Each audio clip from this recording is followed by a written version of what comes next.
Luke Evans. Thank you, Mr Deputy Speaker. And can I applaud the government on the massive scale-up and huge ambition when it comes to the booster programme. This truly is the way forward for our nation, and I commend the government for taking forward this approach. Now, critics will argue the target set by the end of the month. Will it be reached? Will it not?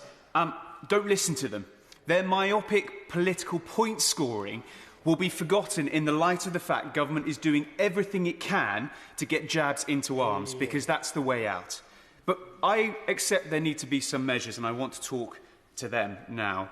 So mandating of face coverings and change in isolation. Mr Speaker, the government will have my support on these measures. While masks are, of course, inconvenient, it's a relatively easy way to reduce the risk of COVID, but also other viruses such as flu. Let's not forget this causes a huge amount of pressure on the NHS with admissions, so a reduction in both, as evidenced, makes sense to me. Now, those who argue the nuance of settings for face masks often miss the point. I've heard a number of times, both in this chamber and in the public, well, how does the virus know if it's in a restaurant or if it's in a shop? Of course, it doesn't know that.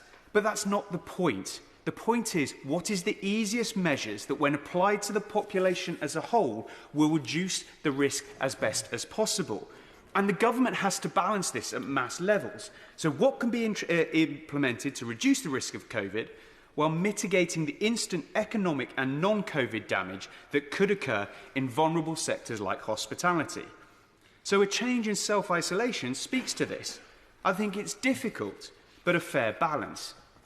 Now, turning to mandatory vaccination for the NHS, Mr Speaker, I spoke on the 13th of July this year to the House when we debated this, and I'm not going to rehash the entire argument. I urge people to look at my contribution if they want to see. But the argument still stands to me as it did then. It was put forward on the duty of care for those in positions of responsibility to the most vulnerable. That stands even more starkly today. One knowingly undertakes this commitment in their decision to pursue this career, and the precedent already exists. But while I am speaking on this topic, this must not be used for a slippery slope argument for mandatory COVID vaccination for the general population, and I was glad to hear the Health Secretary confirm that won't be the case, because I do not believe that this House, or indeed most of the UK population, would accept this. But on the topic of slippery slopes, this leads me on to the final regulation, that are lateral flow tests and the COVID pass exemptions to certain venues.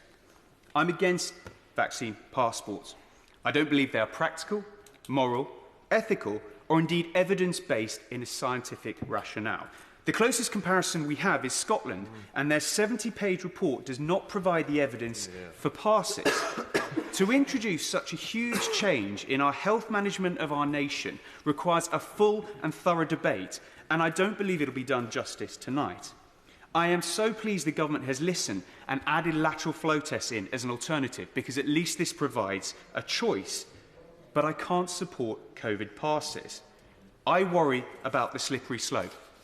What businesses, what society interactions, or what infections may become in scope in future months or future years?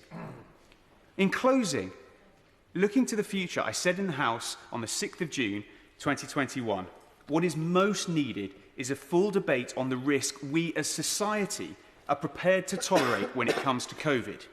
For those vaccinated, those unvaccinated who will never get vaccinated, and the trade-off between COVID and non-COVID health implications, health protection measures, and the trade against our economy, society, and liberty.